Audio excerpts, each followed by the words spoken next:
Hola a todos y bienvenidos de nuevo a nuestra lectura de Orgullo y Prejuicio. Estoy encantado de acompañarlos en la segunda parte de esta maravillosa historia. En los capítulos anteriores, fuimos testigos de la llegada del soltero y acaudalado señor Bingley a Netherfield Park, sembrando la emoción en la sociedad de Meryton, especialmente entre la familia Bennet y sus 5 hijas casaderas. Conocimos a las hermanas Bennet, la dulce y hermosa Jane, la vivaz e inteligente Elizabeth, la estudiosa Mary, y las frívolas Kitty y Lydia. También nos presentaron al enigmático y orgulloso señor Darcy, amigo de Bingley, quien, a pesar de su fortuna, no logró causar una buena primera impresión. Vimos cómo el coqueteo entre Bingley y Jane florecía, mientras que la animosidad entre Elizabeth y Darcy no hacía más que crecer. Además, fuimos introducidos al peculiar señor Collins, heredero de Longbourn, y su búsqueda de esposa. En esta segunda parte, nos sumergiremos aún más en el mundo de los Bennet y sus allegados. Acompañaremos a Elizabeth en su visita a Jane en Netherfield, donde la enfermedad de su hermana la obligará a quedarse. Esto nos dará la oportunidad de presenciar de cerca las interacciones entre Elizabeth, Jane, el señor Bingley y, por supuesto, el inescrutable señor Darcy. ¿Logrará Elizabeth ver más allá del orgullo de Darcy? ¿Y cómo reaccionarán todos a la presencia prolongada de Elizabeth en Netherfield? Prepárense para más intriga, diálogos chispeantes y los inicios de las complejas relaciones que definen esta obra maestra. Orgullo y Prejuicio. Jane Austen. Vídeo 2. Capítulos 7 a 12. Capítulo 7. La mayor parte de la fortuna del señor Bennet consistía en una propiedad de 2000 libras anuales que, desafortunadamente para sus hijas, estaba vinculada a un pariente lejano en ausencia de herederos varones. La fortuna de su madre, aunque considerable para su clase, apenas podía compensar la falta de la del señor Bennet. Su padre había sido procurador en Meryton y le había dejado 4000 libras. Tenía una hermana casada con el señor Phillips, quien, habiendo sido dependiente de su padre, le había sucedido en el cargo, y un hermano que vivía en Londres y gozaba de una posición respetable en el comercio. Longbourn, donde vivían, estaba a solo 1 milla de Meryton, una distancia conveniente para las muchachas, que solían ir allí 3 o 4 veces por semana para visitar a su tía y a una modista que estaba en el camino. Catalina y Lydia, las 2 hijas menores, eran especialmente aficionadas a estas salidas. Sus mentes eran más ociosas que las de sus hermanas, y cuando no tenían nada mejor que hacer, un paseo a Meryton les servía para entretener las horas de la mañana y conseguir conversación para la tarde. Aunque el campo solía ser escaso en noticias, siempre lograban enterarse de alguna por su tía. En ese momento, ambas estaban bien provistas de noticias y alegría por la llegada de un regimiento de la milicia a la vecindad, que permanecería allí todo el invierno, con Meryton como su cuartel general. Las visitas a la señora Phillips eran ahora de lo más interesantes. Cada día aumentaban sus conocimientos sobre los nombres y parentescos de los oficiales. Pronto supieron dónde vivían y, finalmente, comenzaron a conocerlos a ellos mismos. El señor Phillips los invitó a todos, lo que proporcionó a sus sobrinas una felicidad desconocida hasta entonces. No podían hablar de otra cosa que de oficiales, y la considerable fortuna del señor Bingley no valía nada en comparación con los uniformes de un abanderado. Una mañana, después de escuchar sus entusiastas comentarios sobre este tema, el señor Bennet observó fríamente: «De lo que puedo colegir de vuestro modo de hablar, debéis ser ambas las muchachas más necias de la comarca. Hace tiempo que lo sospechaba, pero ahora me convenzo de que es así». Catalina quedó desconcertada y no contestó. Lydia, con absoluta indiferencia, continuó expresando su admiración por el capitán Carter y su esperanza de verlo ese día, ya que se iba a Londres a la mañana siguiente. «Me asombra, querido», dijo la señora Bennet, «que estés tan predispuesto a hablar de la necedad de tus propias hijas. Si yo tuviera que despreciar las de alguien, no serían estas las mías. Si mis hijas son necias, habré de conocerlo siempre. Sí, pero el caso es que todas son muy listas. Me lisonjeo de que este es el único punto en que no estamos de acuerdo. Creo que nuestros sentimientos coinciden en todo, pero tengo que separarme de ti en pensar que nuestras 2 hijas menores están por completo locas. Querido Bennet, no has de pretender que unas muchachas así tengan el seso que su padre y su madre. Supongo que cuando lleguen a nuestra edad no hablarán de oficiales más que nosotros ahora. Yo me acuerdo de los tiempos en que me gustaba mucho un traje rojo, y en verdad que aún me gusta para mis adentros. Y si un coronel joven con 5 o 6 mil libras anuales pretendiese a una de mis hijas, no se la sabría negar. Y tengo para mí que el coronel Forster resultaba muy bien con su uniforme en casa de Sir Guillermo. Mamá, exclamó Lidia, mi tía dice que el coronel Forster y el capitán Carter no van a casa de la señorita Watson tan a menudo como la primera vez que vinieron, ahora los ve con frecuencia en la librería de Clarke. La señora Bennet no pudo contestar debido a la llegada de un lacayo con una carta para Juana. Venía de Netherfield y el criado aguardaba contestación. Los ojos de la señora Bennet brillaron de alegría y estuvo silenciosa mientras su hija leía. Bien, Juana, ¿de quién es? ¿Qué dice? Vamos, Juana, apresúrate, dínoslo, date prisa, amor mío. Es de la señorita Bingley, dijo Juana, y la leyó en voz alta. Mi querida amiga, si no es usted tan compasiva que viene a comer hoy con Luisa y conmigo, estamos expuestas las dos a odiarnos recíprocamente por todo el resto de nuestra vida, pues un día entero de tete-a-tete entre dos mujeres no puede acabar sino en disputa. Venga usted lo antes que pueda tras de recibir esta. Mi hermano y los demás señores están a comer con los oficiales. De usted afectísima, Carolina Bingley. Con los oficiales, exclamó Lidia, me admira que mi tía no nos haya hablado de eso. Comer fuera, dijo el señor Bennet, es una desgracia. ¿Puedo disponer del coche? Preguntó Juana. No, querida mía, y harás mejor en ir a caballo, pues parece que va a llover, caso en el cual tendrás que quedarte allí toda la noche. Sería vergonzoso, exclamó Isabel, que no se brindasen a enviarla a casa. Oh, pero los caballeros tendrán ocupado el coche del señor Bingley para ir a Meryton, y los Hurst no tienen caballos. Mejor iría en el coche. Sí, querida, pero estoy segura de que tu padre no puede ceder los caballos. Se necesitarán en la granja, ¿no es así, Bennet? Se necesitan allí más veces de las que los puedo enviar. Pero aunque los hayas enviado hoy, dijo Isabel, puedes contestar a mi madre. Por fin, arrancó a su padre la confesión de que los caballos del coche estaban ocupados. Juana se vio obligada a ir montada, y su madre la despidió en la puerta con muy cariñosos pronósticos de mal tiempo. Sus temores se confirmaron. Juana no se había alejado mucho cuando ya llovía recio. Sus hermanas estaban inquietas por ella, pero su madre se hallaba satisfecha. La lluvia continuó toda la tarde sin cesar. Era, pues, seguro que Juana no podría volver. Ha sido feliz idea la mía, exclamó la señora Bennet más de una vez, como si fuese cosa suya el que lloviese. Pero hasta la mañana siguiente no supo toda la suerte de su treta. Apenas habían acabado de almorzar cuando un criado trajo de Netherfield la siguiente carta para Isabel. Mi querida Isabel, me encuentro hoy muy mediana, lo que supongo poder atribuir a haber llegado ayer mojada. Mis amables amigas no quieren que regrese a casa hasta que esté mejor. También insisten en que me vea el señor Jones.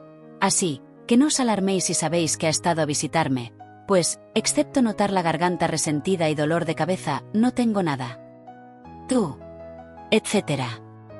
Bien, querida, dijo el señor Bennet cuando Isabel hubo leído la carta en voz alta. Si tu hija cayera enferma, si se muriera, sería un consuelo saber que todo ha sido por perseguir al señor Bingley y bajo tus órdenes. Oh, no temo que se muera.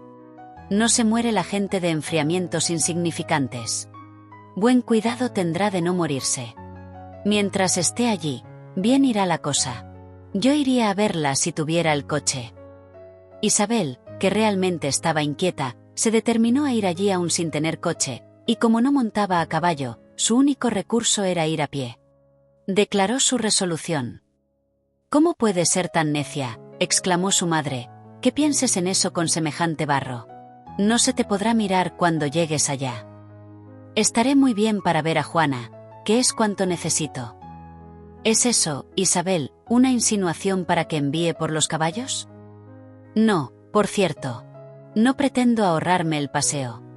La distancia no es nada teniendo interés. Solo 3 millas. Estaré de regreso para comer.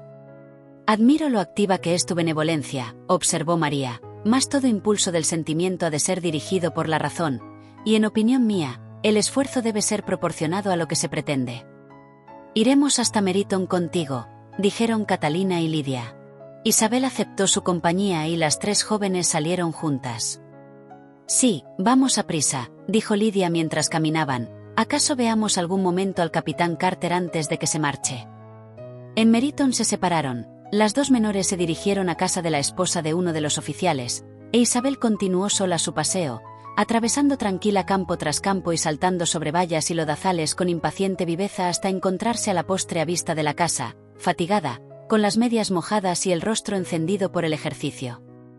Se presentó en el cuarto de almorzar, donde estaban todas menos Juana y donde su aparición sorprendió grandemente.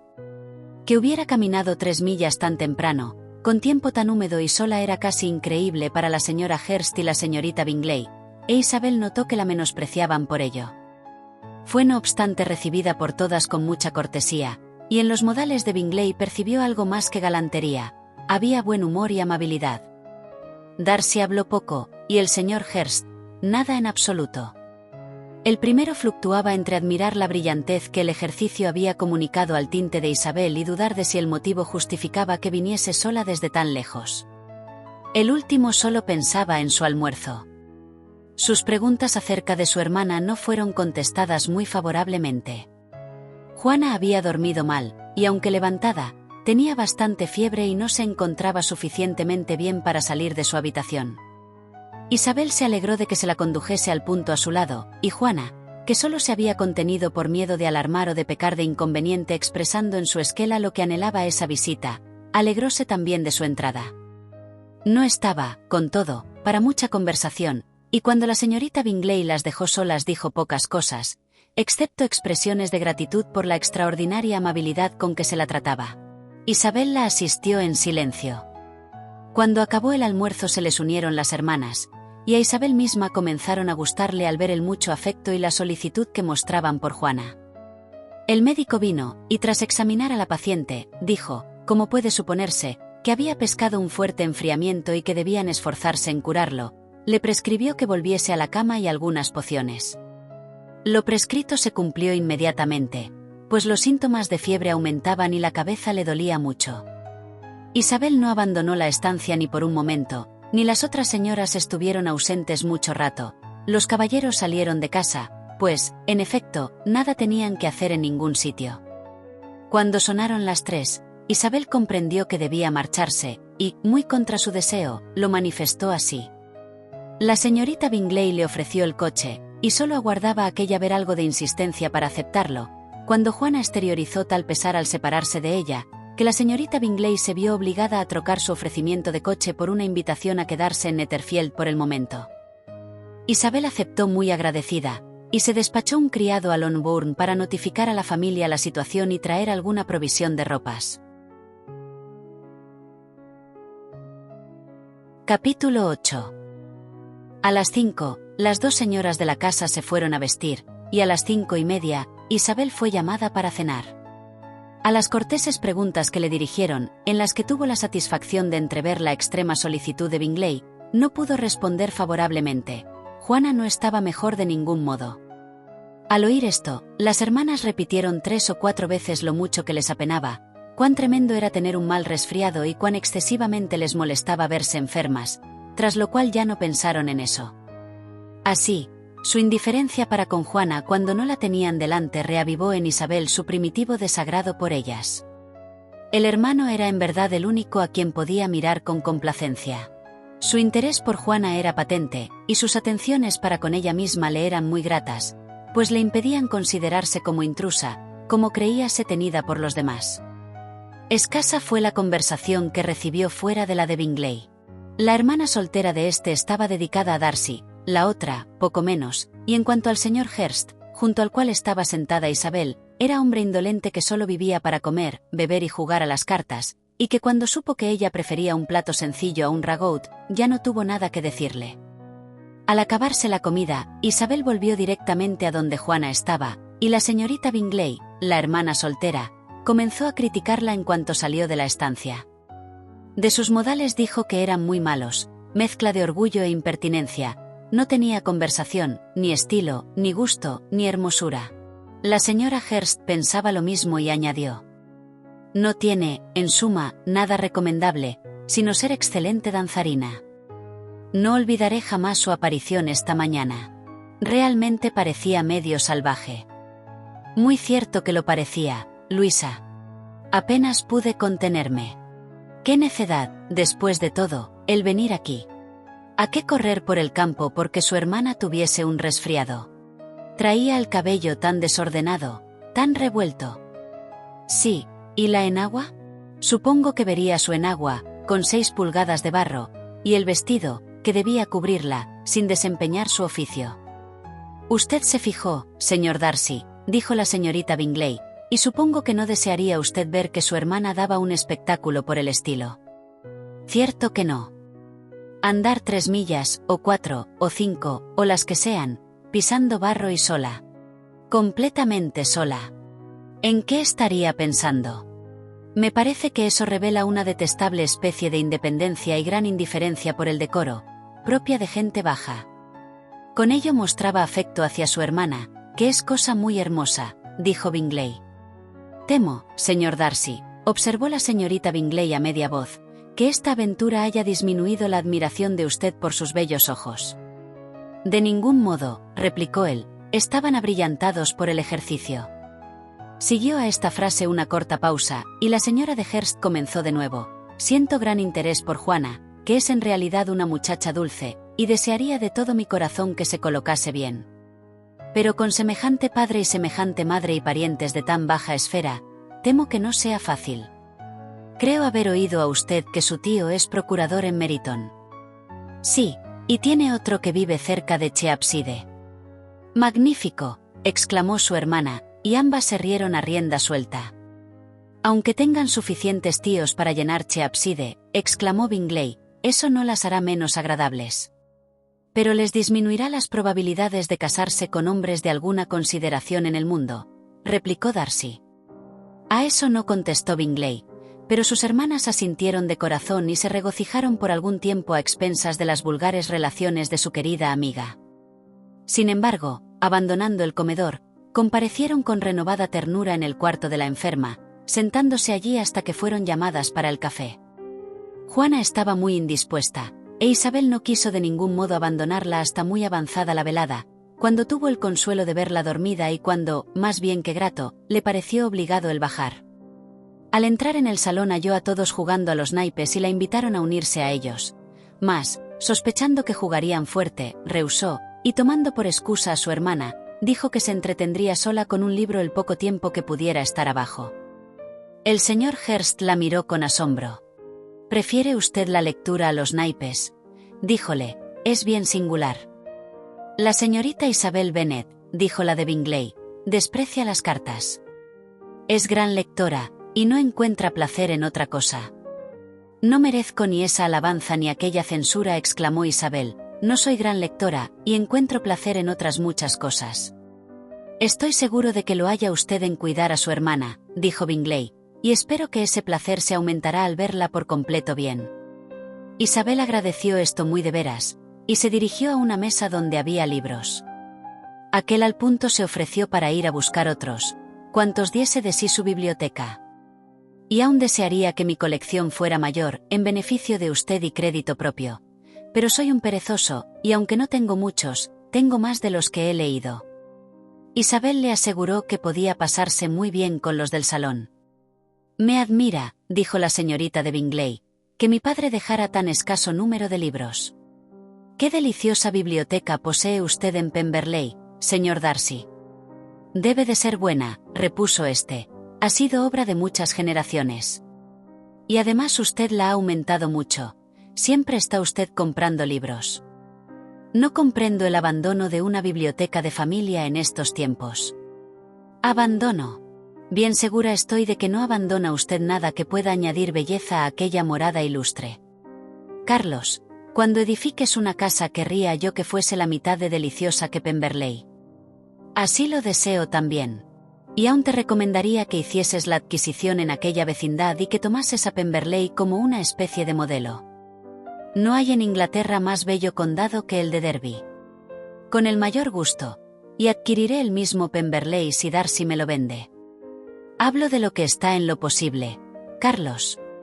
Por vida mía, Carolina, que creo más posible adquirir Pemberley por compra que por imitación. Isabel estaba demasiado abstraída por lo que pasaba para dedicar una escasa atención al libro, y así, dejándolo pronto, se encaminó hacia la mesa de juego, colocándose entre Bingley y su hermana mayor para observar la marcha. «Ha crecido mucho desde la primavera la señorita de Darcy», dijo la de Bingley. «¿Será tan alta como yo?» «Creo que sí. Al lado de la señorita Isabel Bennet resultaría más corpulenta, o acaso más alta. ¿Cuánto tiempo sin volverla a ver? Nunca hallé quien me agradase tanto. Qué aspecto, qué modales. Y tan extremadamente instruida para su edad. Su ejecución en el piano es excelente». «Estoy asombrado», dijo Bingley, «de que las muchachas tengan paciencia para hacerse tan completas como son todas». «Completas todas las muchachas. Querido Carlos, ¿qué dices?» «Sí, creo que todas lo son. Todas pintan, cubren biombos y hacen bolsillos de malla. Apenas conozco una que no sepa hacer todas esas cosas, y estoy seguro de no haber oído hablar de una muchacha por primera vez sin quedar informado de que era muy completa. Tu lista de la extensión ordinaria de las perfecciones es sobrado verídica», dijo Darcy. «Se aplica aquella palabra a muchas mujeres que no la merecen sino por hacer bolsillos de malla o tapizar un biombo. Pero estoy lejos de convenir contigo en tu apreciación de las muchachas en general. No puedo jactarme de conocer sino una media docena, entre todas mis conocidas, que sean verdaderamente completas». «Ni yo, a buen seguro», repitió la señorita de Bingley. «En ese caso», observó Isabel, «tiene usted que comprender muchas cosas de su concepto de mujer completa». «Sí, comprendo muchas cosas en él». «Oh, cierto», exclamó su fiel asistenta. «No debe ser tenida por completa quien no sobrepasa en mucho lo que de ordinario se ofrece.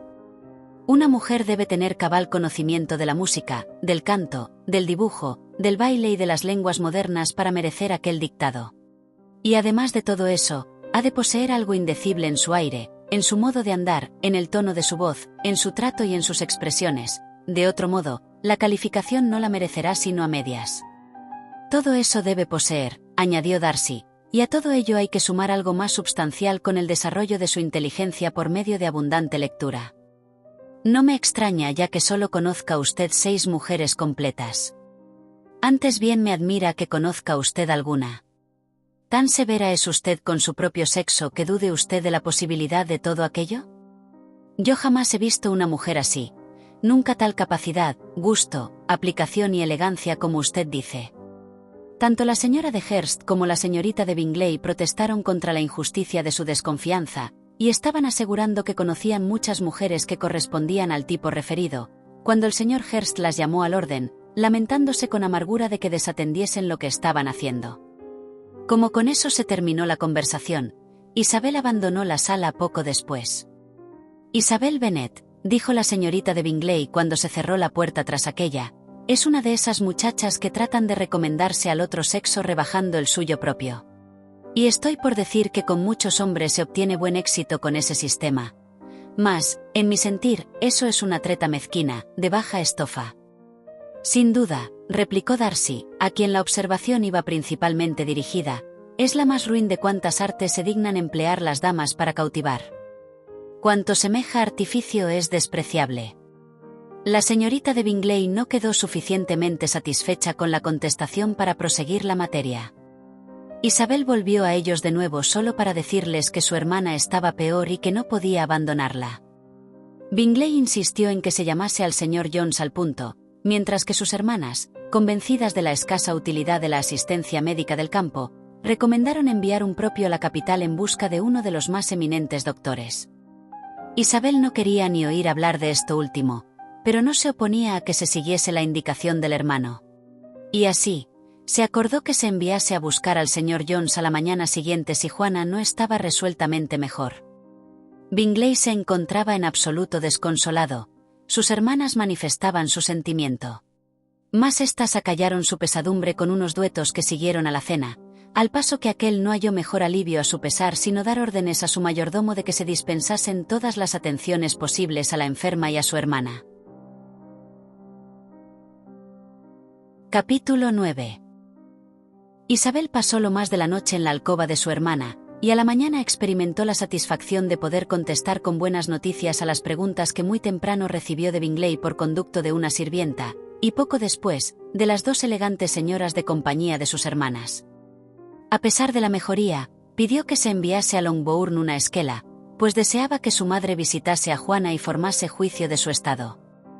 La esquela se envió inmediatamente y su contenido se cumplimentó con igual presteza. La señora de Bennet, acompañada de sus dos hijas menores, se dirigió a Netherfield poco después de almorzar en familia. Si hubiera encontrado a Juana con apariencias de peligro, la señora de Bennet se habría tenido por muy desgraciada.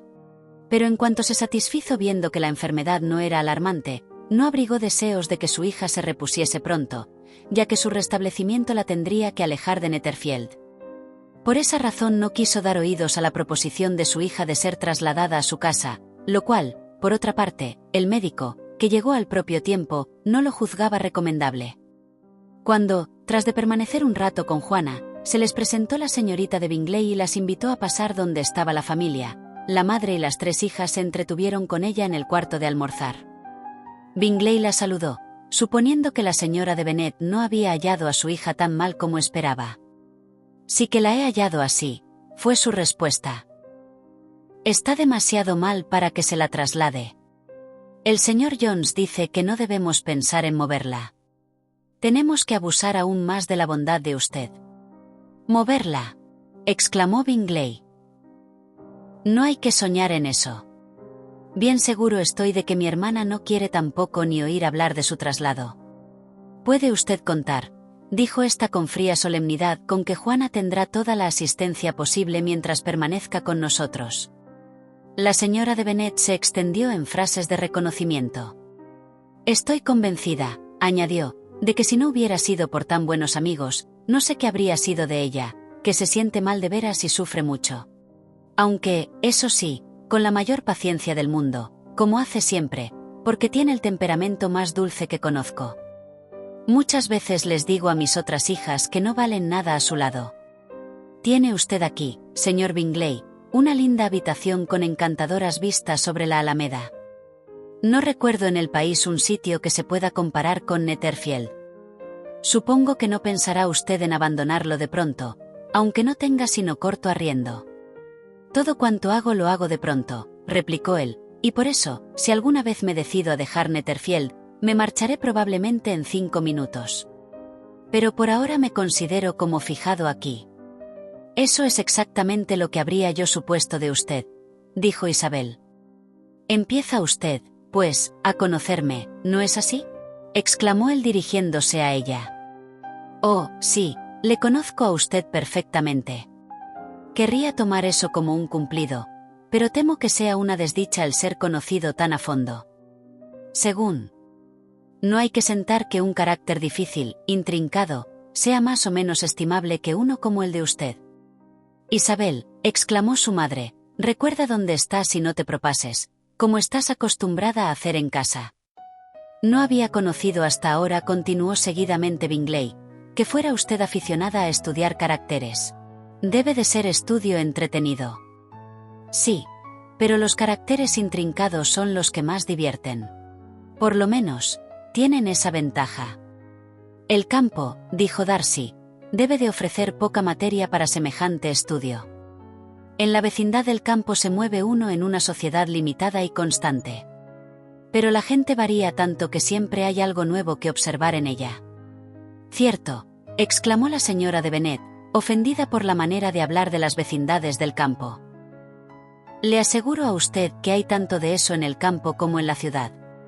Todo el mundo se quedó sorprendido, y Darcy, tras de mirarla por un momento, se volvió silenciosamente.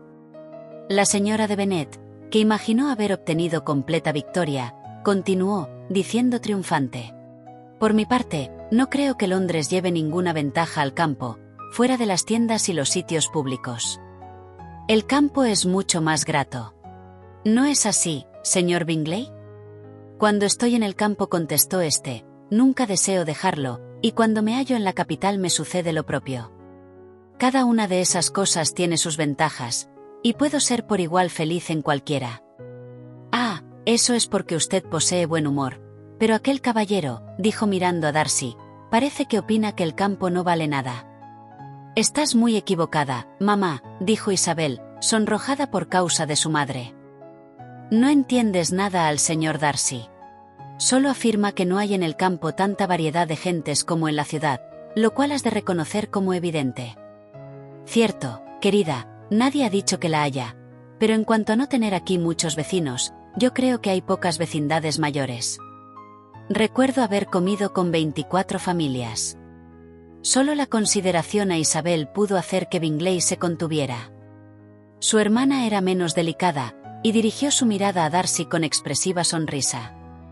Isabel, tratando de decir algo que cambiase de rumbo el pensamiento de su madre, le preguntó si Carlota Lucas había estado en Longbourn después de salir ella de allí.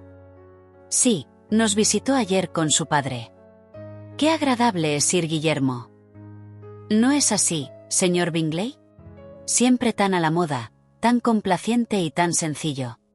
En cualquiera ocasión tiene algo que decir a todos. Esa es mi idea de la buena educación. Yerran quienes se creen muy importantes y jamás abren la boca. ¿Comió Carlota con vosotros? No, se fue a casa. Creo que se la necesitaba para el pastel de picadillo. En cuanto a mí, señor Bingley, siempre tomo sirvientes que sepan hacer su oficio. Mis hijas están educadas de otro modo. Pero todas deben ser juzgadas por lo que son, y las Lucas son excelentes muchachas, lo aseguro. Es lástima que no sean guapas. A Carlota no la tengo por muy vulgar, pero además es particular amiga nuestra. Parece una joven muy agradable, dijo Bingley. Oh, sí, querido, pero habrá usted de confesar que es poco sobresaliente. La propia Lady Lucas me lo ha dicho, envidiándome la hermosura de Juana. No me gusta elogiar a mis propias hijas, pero es bien cierto que no se ven a menudo muchachas de mejor aspecto que Juana. Cuando solo tenía 15 años había un caballero en la capital, en casa de mi hermano Gardner, tan enamorado de ella que mi cuñada estaba segura de que se le declararía antes de nuestro regreso. Con todo, no lo hizo. ¿Acaso pensara que era demasiado joven? Pero le escribió unos versos, y muy bonitos. Y en eso acabó su afecto, dijo Isabel impaciente. Yo creo que más de uno ha triunfado por esa senda. Admiro a quien descubrió la eficacia de la poesía para estimular el amor. Yo he solido considerar la poesía como el alimento del amor, dijo Darcy. Puede que lo sea de un amor verdadero, fuerte y vigoroso. Cualquiera cosa fomenta lo que de por sí ya es fuerte. Pero si se trata de una leve, de una débil inclinación, estoy convencida de que un buen soneto la hará desaparecer de raíz. Darcy se limitó a sonreírse, mas el silencio general que siguió hizo temer a Isabel que su madre volviese a ponerse en evidencia. Continuó, pues, hablando, pero no se le ocurría nada que decir. Y así, tras una corta pausa, la señora de Bennet comenzó a repetir su agradecimiento a Bingley por su amabilidad con Juana, acompañándolo con unas excusas capaces de poner a él y a Isabel en turbación. Bingley le contestó con cortesía y sin afectación, obligando a su hermana menor a ser igualmente cortés y decir lo que la ocasión requería. Representó esta su papel sin salirle de muy adentro, pero la señora Bennet quedó satisfecha, y poco después pidió su carruaje. A esa señal, la más joven de sus hijas se decidió a hablar. Habían estado las dos muchachas cuchicheando entre sí durante toda la visita, y el resultado fue que la menor recordase a Bingley que había prometido en su primera venida al campo dar un baile en Netherfield. Lydia era una muchacha de 15 años, robusta y crecida, de buena complexión y alegre aspecto. Era la favorita de su madre, cuyo afecto la había sacado al mundo a tan temprana edad. Tenía viveza y algunas pretensiones, las cuales habían afirmado por completo las atenciones de los oficiales, a quienes las buenas comidas de sus tíos y sus propios fáciles modales la recomendaban. Era muy natural, pues, que se dirigiera a Bingley recordándole su promesa y añadiendo que sería la cosa más vergonzosa del mundo no cumplirla. La contestación a ese repentino ataque sonó deliciosamente a los oídos de la madre. Aseguro a usted que estoy por completo dispuesto a cumplir mi compromiso, y en cuanto su hermana de usted esté repuesta, usted misma, si gusta, señalará el día del baile. Pero usted no querrá bailar mientras su hermana esté mala. Lidia se dio por satisfecha. Oh, sí, será mucho mejor esperar a que Juana esté bien, y para entonces el amabilísimo capitán Carter se hallará de nuevo en Meryton. Y cuando usted haya dado su baile, añadió, trataré de que ellos den otro también. Y diré al coronel Forster que será una vergüenza si no lo hace.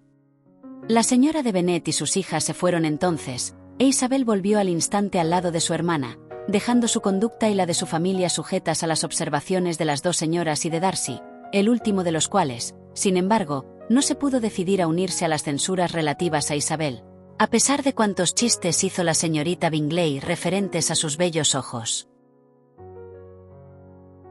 Capítulo 10. El día transcurrió lo mismo que el anterior.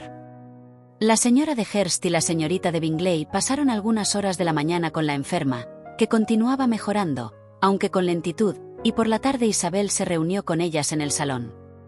Pero la ordinaria mesa de juego no se puso. Darcy estuvo escribiendo, y la Bingley soltera, sentada junto a él, observaba los progresos de su escritura, llamándole repetidas veces la atención con encargos para su hermana. El señor Hurst y Bingley jugaban al piquet, y la esposa del primero contemplaba la partida. Isabel se entretuvo con cierta labor de aguja, divirtiéndose suficientemente con lo que pasaba entre Darcy y su compañera. Los perpetuos elogios de esta, ya sobre la letra, ya sobre la igualdad de los renglones o sobre la extensión de la carta, con la absoluta falta de interés con que eran recibidas tales alabanzas, constituían un curioso diálogo y se armonizaban de modo exacto con la opinión que aquella tenía de cada cual. ¿Con qué placer recibirá su hermana de usted esa carta? Él no contestó. Escribe usted extraordinariamente aprisa. Se equivoca usted. Escribo bastante despacio. ¿Cuántas cartas tendrá usted que escribir durante el año? Además, las cartas de negocios. Qué insoportable debe ser. Entonces es una suerte que eso me ataña a mí y no a usted. Haga usted el favor de decirle a su hermana que deseo verla. Ya se lo he dicho una vez por deseo de usted. Temo que no le guste a usted su pluma. Déjemela a usted cortar. Corto las plumas admirablemente. Gracias, pero yo siempre corto la mía. ¿Cómo puede usted escribir tan igual? Él siguió callado. Diga usted a su hermana que me complace mucho oír lo que progresa en el arpa, y haga usted el favor de hacerle saber que estoy admirada de su precioso dibujito para una mesa y que lo tengo por infinitamente superior al de la señorita de Grantley. ¿Me permite usted diferir sus entusiasmos para cuando escriba otra vez? Ahora no tengo espacio para hacerles justicia. No me importa. La veré en enero. Pero... ¿siempre le escribe usted cartas tan deliciosamente largas, señor Darcy?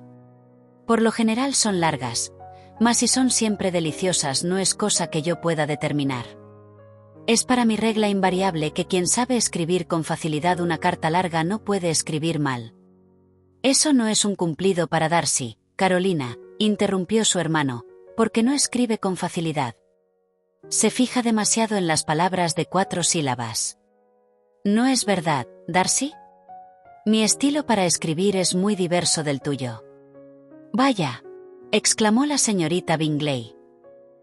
Carlos escribe con el cuidado menor que se puede imaginar. Deja a medias las palabras y emborrona todo. Mis ideas fluyen con tal rapidez que no me queda tiempo para expresarlas, por lo que a veces mis cartas no comunican ideas a mis lectores. La humildad de usted, señor Bingley, dijo Isabel, tiene que desarmar a sus reprensores. No hay nada más engañoso, dijo Darcy, que la apariencia de humildad. A menudo es solo una carencia de opinión, y a veces una ostentación indirecta. ¿De cuál de ambas cosas tildas mi débil rasgo de modestia? De ostentación indirecta, porque tú, en realidad, estás orgulloso de tus defectos al escribir, ya que los consideras como debidos a la rapidez del pensamiento y al descuido en la ejecución, lo cual, si no por estimable, lo tienes por muy interesante. La capacidad de hacer algo con presteza es siempre muy elogiada por su poseedor, y con frecuencia sin fijarse en la imperfección que la acompaña. Cuando dijiste esta mañana a la señora de Bennet que si alguna vez resolvías dejar Netherfield te irías en 5 minutos, tuviste eso por una especie de panegírico, como un cumplido a ti mismo, y sin embargo, ¿qué hay de laudable en una precipitación que por necesidad ha de dejar asuntos sin concluir y no puede reportar ni a ti ni a nadie ninguna utilidad real? Hombre, es demasiado eso de recordar por la noche todas las locuras que se han hecho por la mañana. Y a fe mía que cuanto dije de mí creía que era verdad, y aún lo creo en este instante. Por lo menos, no iba a asumir el carácter de precipitado superficial para mostrarlo a las señoras. Me atrevo a asegurar que lo creías, pero no me convenzo de ningún modo de que te marchases tan aprisa. Tu conducta sería tan dependiente del azar como la de cualquier otro de los que conozco, y si cuando estuvieras montado a caballo te dijera un amigo: Bingley, mejor harás en quedarte hasta la semana que viene, probablemente lo harías, probablemente no te marcharías, y a otra frase por el estilo seguirías aquí durante un mes. Con eso solo ha probado usted, exclamó Isabel, que el señor Bingley no hizo justicia a su propio modo de ser. Usted lo ha retratado ahora mejor de lo que él mismo lo ha hecho. Me complace mucho, dijo Bingley, que convierta usted en un cumplido a mi carácter cuanto mi amigo dice. Pero temo que le dé usted un aspecto que aquel caballero no entenderá de ningún modo, porque es bien cierto que él pensaría mejor de mí si en la circunstancia expresada yo le diera una negativa rotunda y me marchara tan pronto como pudiera. ¿Consideraría entonces el señor Darcy compensada la presteza de su primitiva intención con su obstinación en seguirla? Doy mi palabra de que no sé explicarlo. Darcy tendrá que hablar por mí. Tú esperas que yo explique opiniones que tú das en llamar mías, pero que nunca he compartido. Con todo, admitiendo el caso para estar de acuerdo con lo que se alega, debe usted recordar, señorita de Bennet, que el amigo que suponíamos que deseaba que siguiese en su casa Bingley lo deseaba sin más ni más, se lo proponía sin ofrecerle argumento alguno en favor de esa decisión. ¿El ceder pronto y fácilmente a la persuasión de un amigo no es mérito para usted? El ceder sin convicción no habla en favor del entendimiento de ninguno de los dos. Paréceme, señor Darcy, que no concede usted nada a la influencia de la amistad y del afecto. La consideración hacia el suplicante hace a menudo acceder a una súplica sin esperar argumentos que la abonen. No me refiero en particular a este caso, tal como lo ha supuesto usted relacionándolo con el señor Bingley. ¿Acaso hayamos de esperar mucho hasta que se ofrezcan las circunstancias supuestas las cuales juzgamos la oportunidad de su conducta? Pero en general, y en los casos ordinarios entre amigos, cuando uno desea que el otro cambie de resolución, ¿pensaría usted mal de quien complaciera ese deseo sin esperar razones? ¿No sería conveniente antes de proseguir con este tema ponernos de acuerdo con alguna mayor precisión sobre el grado de importancia que habría de tener la súplica, así como sobre la intimidad subsistente entre las partes? Desde luego, exclamó Bingley, oigamos las particularidades sin olvidar ni el respectivo tamaño de ambos amigos, señorita de Bennet, porque eso hará en el asunto más peso del que usted piensa. Aseguro a usted que si Darcy no fuera tan alto, comparado conmigo, no le habría tenido ni la mitad de consideración. Declaro que en ciertas ocasiones y en ciertos sitios no conozco nada tan terrible como Darcy, y en especial en esta casa y en un domingo la tarde, cuando no tiene nada que hacer. Darcy se sonrió, pero Isabel creyó percibir que más bien estaba ofendido, y por eso contuvo su risa. La señorita de Bingley se molestó mucho por el modo como había sido tratado y censuró a su hermano por decir tales tonterías. «Conozco tu sistema, Bingley», dijo su amigo. «Cuando no te gusta un tema, te es preciso que se termine. Tal vez. Esas son discusiones que se parecen mucho a disputas. Si la señorita de Bennet y tú diferís los argumentos hasta que yo esté ausente del salón, lo estimaré mucho, y entonces podrás decir de mí lo que quieras. Lo que usted nos pide», dijo Isabel, «no es sacrificio por mi parte, y así el señor Darcy terminará mejor su carta». Darcy siguió su advertencia y acabó la carta que escribía. Cuando terminó su ocupación solicitó de la señorita de Bingley y de Isabel algo de música. La primera se dirigió veloz al piano, y tras una cortés invitación a Isabel para que comenzara, a la cual ésta se negó con igual cortesía y más seriedad, se sentó. La señora de Hearst cantó acompañada de su hermana, y mientras ambas se ocupaban en eso, Isabel no pudo prescindir de observar, al hojear unos libros de música que había al lado del piano, cuán frecuentemente se fijaban en ella los ojos de Darcy. Con dificultad podía ella suponer que fuera objeto de admiración para tan elevado personaje, y aún era más extraño que la mirara por el hecho de no gustarle. Solo, pues, pudo imaginar al fin que despertaba su atención por ofrecerle en su persona algo más reprensible, en orden a sus ideas, que otra cualquiera de las presentes. La suposición no la apenó. Gustaba de él demasiado poco para cuidarse de su aprobación. Tras de ejecutar algunas canciones italianas, la señorita de Bingley varió de atracción con un movido aire escocés, y poco después de comenzado, Darcy, acercándose a Isabel, le dijo: «¿No siente usted tentaciones, señorita de Bennet, de aprovechar semejante ocasión de bailar?» Ella sonrió, sin contestar.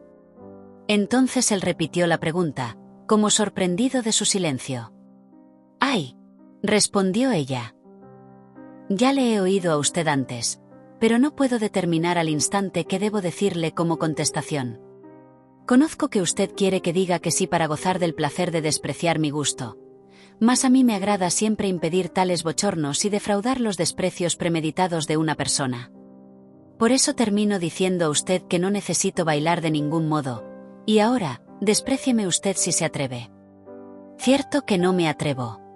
Como Isabel había pensado encararse con él, quedó confusa con su galantería, pero había en el modo de ser de ella tal mezcla de delicadeza y malicia que se le hacía difícil afrentar a nadie, y por otro lado, Darcy jamás había quedado tan encantado de una mujer como lo estaba de ésta. Creía de veras que, a no ser por la inferioridad de la parentela de ella, corría él algún riesgo. La de Bingley vio o sospechó lo bastante para ponerse celosa, y su gran ansiedad por el restablecimiento de su cara amiga Juana subió de pronto con el deseo de desembarazarse de Isabel. Trataba de hacer que a Darcy le desagradase la huéspeda hablándole del supuesto matrimonio y forjando planes sobre la especie de felicidad de semejante unión. «Espero», le dijo al día siguiente cuando paseaban juntos en el plantío de arbustos, «que cuando ese apetecible acontecimiento se realice hará usted a su suegra unas cuantas advertencias relativas a refrenar la lengua, y si también lo puede lograr, evite usted que las hijas menores vayan tras los oficiales. Y, si me es lícito mentar tan delicado asunto, trate usted de reprimir ese algo, lindante con la vanidad o con la impertinencia, que su dama de usted posee. ¿Tiene usted más que proponerme para mi felicidad doméstica? Vaya, sí, deje usted que los retratos de sus tíos Philip se coloquen en la galería de Pemberley. Póngalos junto a su tío abuelo de usted el juez. Tienen la misma profesión, como usted sabe, sino que en diferente categoría. En cuanto a retrato de su Isabel, no debe usted permitir que se lo hagan, ¿por qué? ¿Qué pintor podrá hacer justicia a sus hermosos ojos? Cierto que no sería fácil acertar con su expresión, pero su color, su forma y sus pestañas, tan extraordinariamente finas, podrían copiarse. En aquel momento se encontraron con la señora de Hearst y con la propia Isabel, que venían de otro paseo. «Ignoraba que ustedes pretendieran pasear», dijo la señorita de Bingley algo confusa por si habían sido oídos. «Nos tratan ustedes abominablemente mal», contestó la señora de Hearst, marchándose sin decirnos que salían. Después, tornando al brazo de Darcy, abandonó el de Isabel. El sendero permitía caminar justamente a tres. Darcy conoció lo poco a propósito que era y dijo al punto: «Este paseo no es bastante amplio para nuestra partida. Haremos mejor en irnos a la avenida». Pero Isabel, que no tenía el menor deseo de permanecer con ellos, contestó riendo: «Para nada, sigan ustedes ahí. Resultan ustedes deliciosamente agrupados. Lo pintoresco del grupo se perdería con admitir un cuarto. Adiós». Entonces se marchó contenta, regocijándose, mientras vagaba, con la esperanza de estar en su casa dentro de 1 o 2 días. Juana se hallaba tan repuesta que se proponía salir de su habitación durante un par de horas por la tarde. Capítulo 11. Cuando las señoras se levantaron de la mesa después de comer, Isabel subió a ver a su hermana, y habiéndola hallado bien protegida contra el frío, acompañóla al salón, donde sus amigas le dieron la bienvenida con grandes demostraciones de contento. Isabel nunca las había visto tan agradables como estuvieron entonces durante la hora que transcurrió hasta que entraron los caballeros. Su verbosidad fue grande. Pudieron describir con esmero un banquete, relatar con humor una anécdota y reírse con ingenio de sus conocidos. Pero cuando los caballeros entraron, Juana no siguió siendo el objeto más interesante. Los ojos de la señorita de Bingley se volvieron constantemente hacia Darcy, y ya tuvo que decirle algo antes de que él diera allí muchos pasos. El mencionado caballero se dirigió en derechura a Juana felicitándola con cortesía. El señor Hurst también le hizo una ligera inclinación, diciendo que se alegraba mucho, pero la efusión y el calor quedaron reservados para la felicitación de Bingley. Estuvo lleno de júbilo y pródigo en atenciones. La primera media hora la pasó avivando el fuego para que Juana no sufriese por el cambio de habitación, y ella se puso, accediendo a deseos de él, junto a la chimenea, más alejada de la puerta. Se sentó después al lado de ella, y casi no habló ya con nadie más. Isabel, mientras trabajaba enfrente, veía todo eso con gran satisfacción.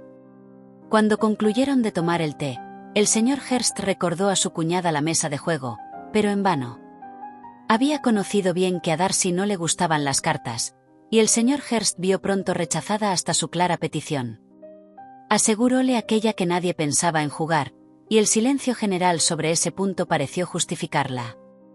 El señor Hurst no tuvo que hacer, por consiguiente, sino tenderse en uno de los divanes y dormirse. Darcy abrió un libro, la señorita de Bingley hizo lo propio, y la señora de Hurst, ocupada a solas en jugar con sus pulseras y sortijas, tomaba parte de vez en cuando en la conversación de su hermano con Juana. La atención de la señorita de Bingley se dedicaba más a observar los progresos de Darcy en su libro que en leer el suyo propio, y estaba perpetuamente o haciéndole alguna pregunta o mirando la página que él leía. Con todo, no pudo atraerlo a ninguna clase de conversación. Él se limitaba a contestar a sus preguntas y proseguía su lectura. Al fin, agobiada con la perspectiva de tener que entretenerse con su libro, que solo había cogido por ser el segundo tomo del que leía él, dio un gran bostezo y dijo: «Qué agradable es pasar así una velada. Declaro que no hay placer como la lectura. Cuanto más pronto cansa cualquiera otra cosa que un libro. Cuando tenga casa propia me creeré desgraciada si no poseo una excelente biblioteca». Nadie replicó. Bostezó entonces de nuevo, arrojó a un lado su libro y lanzó la vista alrededor en busca de entretenimiento, cuando, oyendo a su hermano mencionar a Juana su baile, se volvió de repente hacia él y dijo: «De modo, Carlos, que piensas seriamente en dar un baile en Netherfield? Te aconsejaría que antes de decidirte consultases los deseos de los presentes. Mucho me engaño si no hay entre nosotros alguien para quien un baile resultaría más bien castigo que diversión». «Si lo dices por Darcy», exclamó su hermano, «puede él irse a la cama, si así lo prefiere, antes de que principie la fiesta. Pero en cuanto a dar el baile, es cosa en absoluto resuelta, y tan pronto como Nichols haya hecho suficiente sopa blanca hará circular las invitaciones». «Me gustarían muchísimo más los bailes», replicó ella, «si fueran de otro modo, pero hay algo pesado hasta lo insufrible en el proceso ordinario de semejantes reuniones. Sería mucho más racional que la conversación y no el baile fuera lo corriente». «Más racional, querida Carlota, lo concedo, pero no sería tan íntimo como un baile». Su hermana no contestó, levantándose poco después y paseando por el cuarto. Su figura era elegante y andaba bien, pero Darcy, a quien todo eso apuntaba, continuó todavía dedicado al libro. En la desesperación de sus sentimientos, resolvió ella un esfuerzo más, y volviéndose a Isabel le dijo: «Señorita de Bennet, persuádase usted a seguir mi ejemplo y dé una vuelta por el salón. Es cosa saludable tras de permanecer tanto tiempo sentada en la misma actitud». Isabel quedó sorprendida, pero accedió al punto. De ese modo la señorita de Bingley logró el objeto verdadero de su cortesía. Darcy levantó la vista. Se quedó tan extrañado por la novedad de aquella atención como la propia Isabel podía estarlo, e inconscientemente cerró el libro. Se le invitó de manera directa a unirse a ellas, pero lo rehusó, haciendo valer que no podía imaginar sino dos motivos únicos para que ambas quisiesen pasearse juntas arriba y abajo, con ninguno de los cuales era compatible que se les uniera. «¿Qué querrá decir?», pensó la de Bingley tratando de indagar la significación de aquello, y preguntó a Isabel si podía entenderlo. «De ningún modo», fue su contestación, pero supongo que quiere mostrarse severo con nosotras, y el mejor medio de mortificarle será no preguntarle nada. Pero la señorita de Bingley era incapaz de mortificar en nada a Darcy, y por eso insistió en pretender que explicara los dos motivos a que él aludiera. «No he de oponerme a explicarlos», dijo él en cuanto se le invitó a hablar. «Ustedes eligen ese modo de pasar el rato o porque tienen que hacerse alguna particular confidencia para tratar asuntos secretos o porque saben que sus figuras resultan mejor paseando. Si es por lo primero, me interpondría en absoluto en su camino si me unía, y si es lo segundo, mejor las puedo admirar a ustedes sentado junto al fuego». «Vaya, eso es horrible», exclamó la señorita de Bingley. «Nunca he oído nada tan abominable. ¿Cómo le castigaríamos por lo que ha dicho?» «Nada más fácil, con solo que lo pretenda usted», repuso Isabel. «Todos nos podemos atormentar y castigar. Mortifíquelo usted, búrlese usted de él. Usted, que es su íntima, debe saber lo que conviene que se le haga». «Pues es bien cierto que no lo sé. Aseguro a usted que mi intimidad aún no me ha enseñado eso. Mortificar a un temperamento tan tranquilo, a la misma presencia de ánimo. Para nada, creo que no saldría gananciosa con eso, y en cuanto a burlarnos, no habremos de exponernos a hacerlo sin motivo. Del señor Darcy no se puede una reír».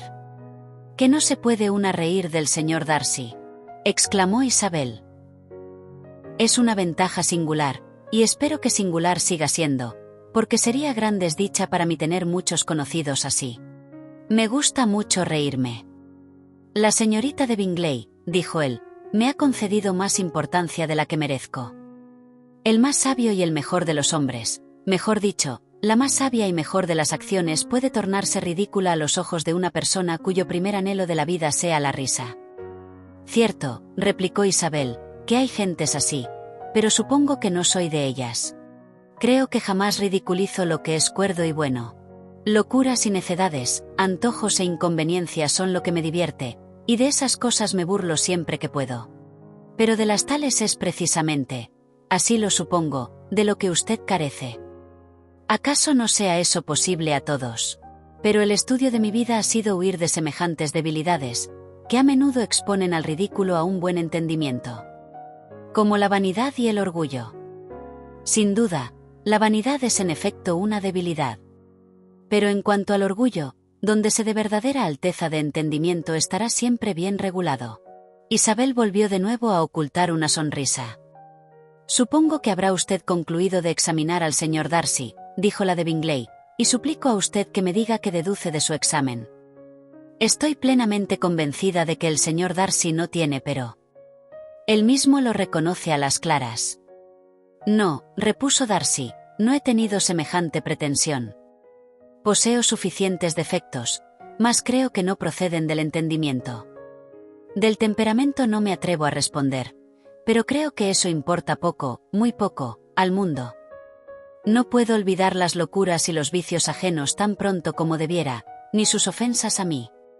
Mis sentimientos no se apaciguan a cualquiera tentativa para cambiarlos. Mi temperamento acaso pudiera llamarse suspicaz. Cuando alguien ha perdido mi buena opinión, perdida la tiene para siempre». «Cierto que eso es un defecto», exclamó Isabel. «El resentimiento implacable es una verdadera sombra en el carácter. Pero usted ha elegido bien su defecto. Realmente no me puedo burlar de él, está usted libre de mí. Creo que en todo natural hay cierta tendencia a una determinada maldad, a un defecto, que es nativo y que no siempre puede vencer la buena educación. Y su defecto de usted es la propensión a odiar a todos. Y el de usted», repuso él con una sonrisa, «es el no entenderlos premeditadamente». «Hagamos un poco de música», exclamó la señorita Bingley cansada de una conversación en que no tomaba parte. «Luisa, ¿no te importa que despierte a Hurst?». Su hermana no opuso la menor objeción y fue abierto el piano, y a Darcy, tras breves momentos consagrados al recuerdo, no le pesó. Comenzaba a notar el peligro de dedicarse demasiado a Isabel. Capítulo 12. De acuerdo con su hermana, Isabel escribió la mañana siguiente a su madre suplicándole que les enviase el coche aquel día. Pero la señora de Bennet, que había calculado que la estancia de sus hijas en Netherfield duraría hasta el jueves siguiente, en que Juana llevaría allí una semana justa, no se avenía a recibirlas antes de esa fecha. Su respuesta no fue, pues, propicia, o por lo menos no fue a gusto de Isabel, quien estaba impaciente por volver a su casa. La señora de Bennet les decía que no era posible disponer del coche hasta el jueves, añadiendo en la postdata que si el señor Bingley y su hermana las instaban a quedarse más tiempo accedería muy a gusto. Mas Isabel estaba resuelta a no permanecer más allí, sin esperar siquiera que aquello se les propusiera. Y temerosa, por el contrario, de que fuesen consideradas molestas, instó a Juana a pedir al punto el coche a Bingley, y al fin decidieron ambas manifestar aquella misma mañana su proyecto de dejar Netherfield y hacer dicha petición. Esta petición provocó abundantes manifestaciones de sentimiento y que repetidas veces expusieran las Bingley su deseo de que se quedasen ellas hasta el día siguiente por lo menos, y así, hasta el día siguiente se demoró la partida. Con todo, a la señorita de Bingley no le agradó la dilación, pues sus celos y desagrado por una de las hermanas excedían en mucho a su afecto a la otra. El dueño de la casa sí que oyó con verdadera pena que Juana proyectara marcharse tan pronto, y con insistencia le hizo presente que no le convendría por no hallarse bastante repuesta, pero Juana era firme en todo cuanto juzgaba bien hecho. Por lo que toca a Darcy, la noticia fue bien acogida, pues Isabel había estado ya lo suficiente en Netherfield. Le atraía más de lo que él deseaba, y la señorita de Bingley era con ella descortés y con él más molesta que de ordinario. Con buen acuerdo, resolvió tener especial cuidado en que no se le escapase ninguna frase de admiración, nada que pudiera despertar en ella esperanzas de que su persona pudiese influir en la felicidad de él, atento a que si semejante idea había acudido a ella, la conducta que mostrase el último día debía pesar para confirmarla o ahuyentarla. Fiel a sus propósitos, apenas habló 10 palabras en todo el sábado, y aunque se les dejó solos durante media hora, se dedicó a su libro y ni siquiera la miró. El domingo, tras el servicio religioso de la mañana, se verificó la separación, tan grata a casi todos. La cortesía de la señorita de Bingley para con Isabel subió mucho al final, lo mismo que su afecto por Juana, y cuando partían, tras de asegurar a la última el placer que le causaría siempre el verla, así en Longbourn como en Netherfield, y de abrazarla tiernamente, apenas dio la mano a la primera. Isabel se despidió de todos con la mayor viveza de ingenio. No fueron muy cordialmente recibidas por la madre. La señora de Bennet manifestó asombro por su llegada y afirmó que hacían muy mal en ocasionarle semejante disgusto, dando por seguro que Juana volvería a resfriarse. Pero su padre, aunque muy lacónico en sus expresiones de contento, quedó en realidad muy satisfecho de verlas. Había notado lo que significaban en el círculo de la familia. La conversación de la velada, cuando todos estaban reunidos, había perdido mucho de su animación y casi todo el ingenio con la ausencia de Juana e Isabel. Hallaron a María embebida, como de costumbre, en el estudio de la naturaleza física y humana. Podía ofrecer a la admiración de los demás algunos nuevos extractos de sus lecturas y endilgar nuevas sentencias de rancia moral. Catalina y Lidia guardaban para ellas informaciones de muy diversa especie. En el regimiento se había hablado mucho y se habían hecho muchas cosas desde el viernes anterior.